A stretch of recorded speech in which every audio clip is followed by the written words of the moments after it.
pa napanood yung part 1, puntahan nyo muna yon. Sige na, punta lang kayo sa videos ko. Alright. Naranasan nyo na bang kumain sa karinderya na wala kang ginagastos? Nung mga high school kasi kami, mga pre, may mga kasama kami na nagbabaon lang ng kanin. Dahil syempre, minsan wala talaga pambili ng ulam. Dahil nga sa madiskarte kami nung mga panahon na yon, ay ganito ginagawa namin. Lunch na mga pre, tara, kain tayo sa karinderya. Wala na ako pambili ulam, pre. Binayad ko na sa Noisy kanina. Ang iingay nyo kasi eh. Ako din pre, binigay ko na sa contribution natin para daw sa Christmas party. Sus, siguradong champurado lang na naman iluluto nila eh. Ako, pre, hindi ako binigyan ng baon. Ganun ba?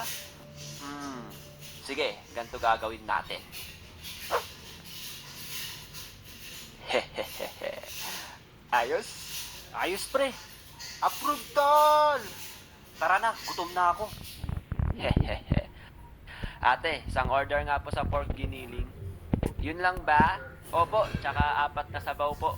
Ha? Bakit 4? Ang sarap po kasi ng luto nyo sa sabaw, ate. Nakakarami po ako. Sus, bibigay mo lang yan sa mga tropa mo doon, no? Nani, paano mo alam, ate? Halata na kayo eh. Sa next, wala na yan, ha? Masamang balita, boys.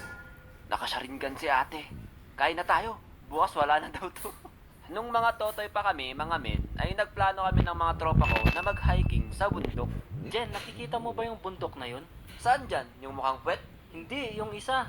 Oh, bakit? Anong pinaplano mo? Tara, akyatin natin yun. Tara, magbaon tayo! So, after magplano, ay umuwi muna kami para kumuha ng baon at naghanap ng barya pambili ng delata.